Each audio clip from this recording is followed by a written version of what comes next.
Fahuwa mukinun ala maksiat, tetapi orang tersebut kerjaannya maksiat. Fa innahu istidros, maka kata Allah itu sebenarnya istidros. Istidros itu kalau bahasa Jawa itu penghulu. Penghulu itu tahu Pak ya? Penghulu tahu Pak? Pengawinin. Hah? Itu penghulu. Ya. Penghulu itu kira-kira begini.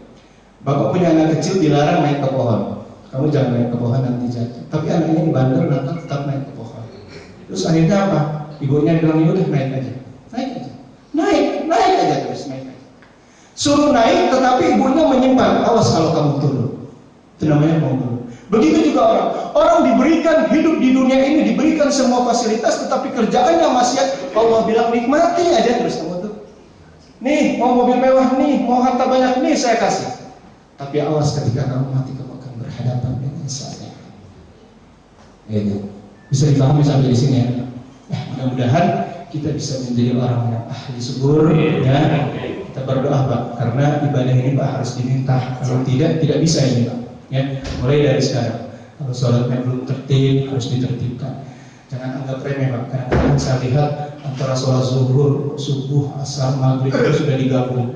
Zuhur dia nanti aja saya sudah kesiangan, saya sudah mau ke kantor, akhirnya subuh. Begitu zuhur ada meeting nanti sampai asar lewat sampai maghrib, enak sampai pulang ke rumah dia melaksanakan sholat 5 waktu di jam 11 gitu, sampai seperti itu. Bisa dipahami sampai di sini ya.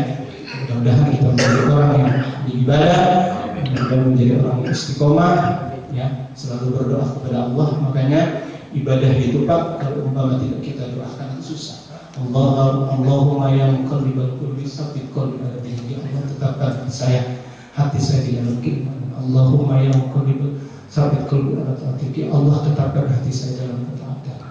Ya, apalagi tadi katanya ada keluarga alumni yang meninggal, kita juga akan seperti itu. Alhamdulillah rabbil alamin. Saya kira itu saja yang bisa saya sampaikan. Kurang saya minta maaf yang sebesar-besarnya. Saya minta nanti biasanya 10 menit sampai saya minta kita ada acara renungan, sekaligus renungan itu untuk penutupan doa. Kita akan ada sesi tanya jawab langsung saja, tidak usah dimodernisi. Mungkin ada yang bertanya, monggo silakan.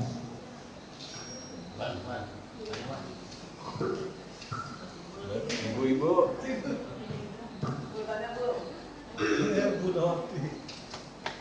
Ada tanya? Ambil mic, bukan mau nanya, ambil mic. Ada yang mau tanya?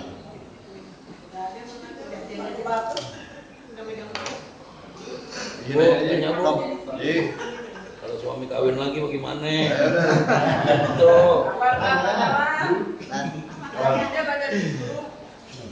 Ibadah yang paling enak kawin.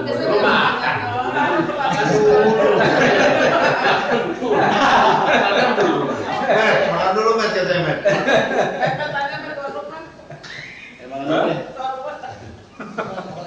Terima kasih Ustaz. Terima kasih atas wawasannya.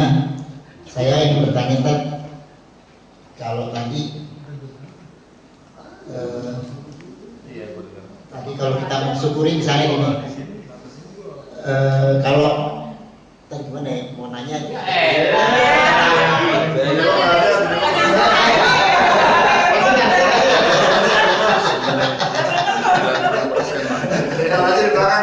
misalnya kalau masalah rumah tangga itu paling sedep, misalnya paling sedep.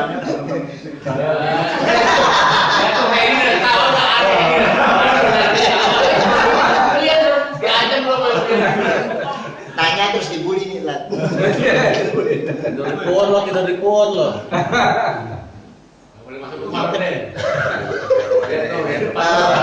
Kan kita beramal tadi ya. Apakah benar Ustaz, kita kalau misalnya nanti setelah kita mati ya, itu meninggal gitu, kita meninggal itu kita cuma sendiri aja. Artinya kita bawa apa yang kita bawa itu hanya sendiri-sendiri, nafsi-nafsi gitu Ustaz. Artinya kita amal kita nggak bisa, apa yang kita bawa hanya itu aja gitu Ustaz. Apa kita nggak bisa bantu orang tua kita gitu Ustaz? Itu kan artinya kan kita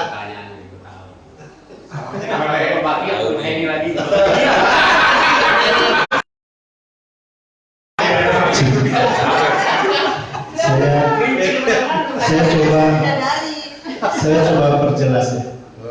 Pertanyaannya, ketika saya mati, apa saya hanya membawa amalan saya sendiri hanya untuk saya? Amalan saya tidak bisa untuk orang tua saya. Kira-kira begitu, Pak? Ya, betul. Jadi begini. Orang kewajiban ibadah itu ketika dia masih hidup. Ketika dia sudah tidak hidup, mati, sudah tidak punya kewajiban ibadah, namanya sudah mati. Atau masih hidup tapi gila, tidak waras, itu dia sudah tidak punya kewajiban ibadah. Ya, dia mau berbuat dosa, dia berbuat maksiat tidak dihukumi dosa, dia melaksanakan ibadah tidak mendapatkan pahala. Itu kalau orang sudah gila. Gilanya benar, Pak, ya. Tapi kalau pura-pura gila ini persoalan, ya. Nah, tapi ketika kita mati ada beberapa amalan. Ketika kita mati ada beberapa amalan yang justru amalan itu bisa kita bawa dan bisa kita rasakan sampai terus kita. Pertama, amal jariah. Jadi begitu orang mati diantar ke kuburan, ya, kembali, maka yang dibawa cuma 3. Pertama, amal jariah. Amal jariah itu amal yang mengalir. Kita melakukan sesuatu yang itu dimanfaatkan terus oleh orang lain. Contoh, Bapak bangun masjid. Sepanjang masjid itu dipakai, maka amalan itu terus mengalir. Sekalipun kita sudah mati.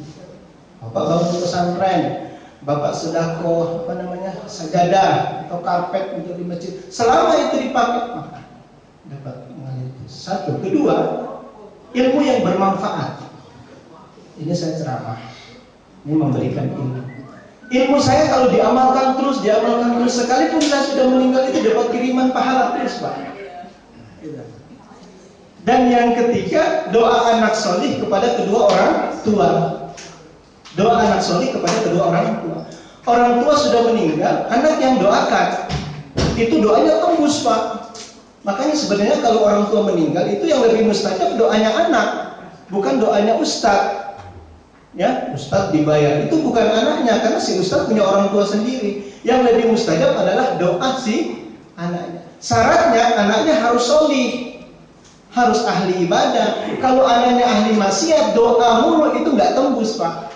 Sehingga kadang-kadang, saya ahli maksiat, saya mau doa orang tua, takut nggak tembus, suruh ustadz aja. Bisa dipahami sampai di sini ya. Jadi kalau ingin tembus terus pahala kita kepada orang tua, doa kita harus menjadi orang yang ahli ibadah. Gitu. Ada lagi? Ya, tidur. Ya. Assalamualaikum warahmatullahi wabarakatuh. Ini Ustaz, tadi saya mengenai nikmat, Ustaz. Jadi kita sebagai manusia diberikan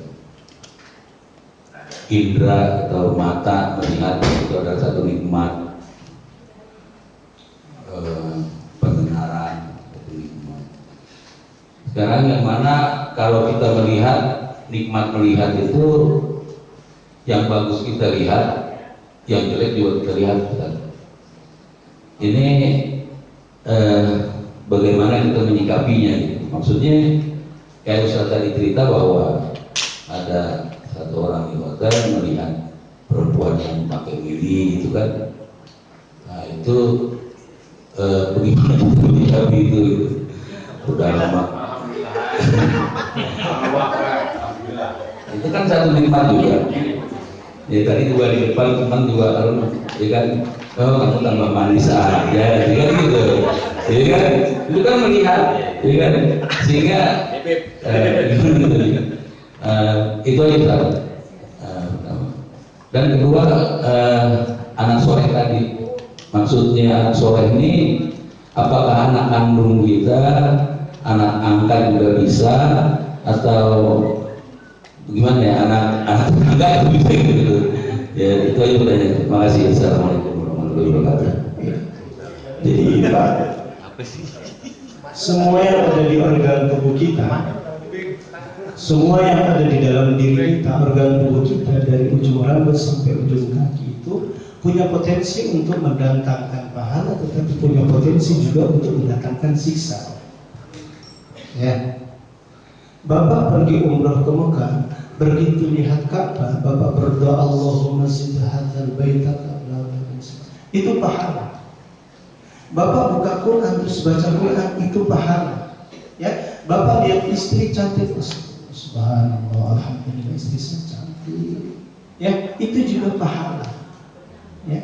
Tetapi ternyata mata ini juga bisa mendatangkan dosa karena melihat keharaman-keharaman. Jadi kalau melihat kehalalan maka menjadi pahala, tapi kalau melihat keharaman menjadi dosa. Tergantung bagaimana cara kita memfungsikan fungsi mata itu sendiri. Seperti mulut ini, Pak. Mulut ini bisa mendatangkan pahala sekaligus juga bisa mendatangkan dosa. Ya, tiap hari Bapak baca Quran, itu satu huruf benar saja itu pahalanya 10, Pak.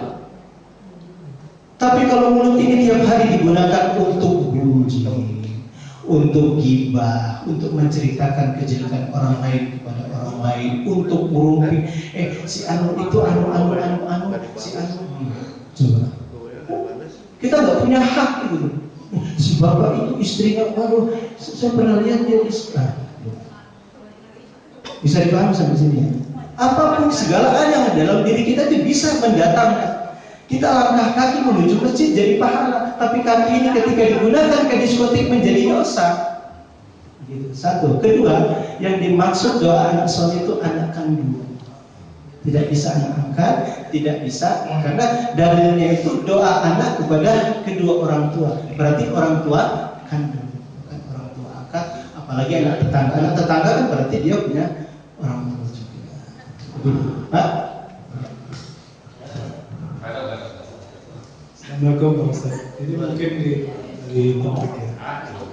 Kita kan sudah berumur. Saya ingin menanyakan tentang waris. Gimana tentang waris itu? Apakah waris itu, saya pernah dengar waris itu masing-masing. Kalau istri kita meninggal, itu waris yang dibagi harta dari istri. Kalau suami yang meninggal, yang dibagi juga harta dari suami. Apakah benar begitu, Pak Ustaz? Gitu. Jadi mayat mati, namanya mayat mati ya Pak. Ketika ada suami yang meninggal, maka pasti dia meninggalkan ahli waris. Tuh. Suami meninggal, berarti dia meninggalkan ahli waris siapa? Anak, istri, ibu, kalau masih ada. Maka semua ahli warisnya kebagian. Gitu. Paham ya? Kalau istri yang meninggal, maka yang menjadi ahli warisnya suami, ibu, anak-anak. Kalau suami istri yang meninggal, maka ahli warisnya adalah anak-anak. Jadi nggak boleh dipisah. Jadi dalam pembagian warisan nggak ada gunung gini ya Pak. Itu jadi gunung gini jadi. Ya kan? Saya pernah dengar bahwa bukan hak gunung gini, memang ada harta gunung gini. Jadi harta itu harta istri. Jadi kalau istri meninggal, harta istri yang diwaris suami ke anak. Suami juga begitu. Makanya itu waris itu harus disegerakan. Jadi begitu meninggal itu harus segera dibagikan. Cuma begini Pak, dalam persoalan bagi waris itu sendiri, ketika sudah dalam satu keluarga suami istri, maka tidak ada batasan ini hartanya istri, ini hartanya suami, nggak begitu Pak. Itu tidak ada batasan seperti itu. Jadi siapapun yang meninggal maka yang ditinggal adalah menjadi ahli warisnya. Kecuali kalau umpama masih hidup terjadi perpisahan, pembagian itu harta begini jadinya ahli waris. Nah, waris itu harta warisan hanya akan bisa dibagi ketika sudah ada yang meninggal. Tetapi kalau masih hidup terus dibagi itu bukan ahli waris, sudah berubah, itu namanya wasiat. Nah, wasiat itu tidak boleh diturunkan kepada ahli waris. Contoh, kira-kira siapa yang saya jadikan contoh untuk meninggal segera?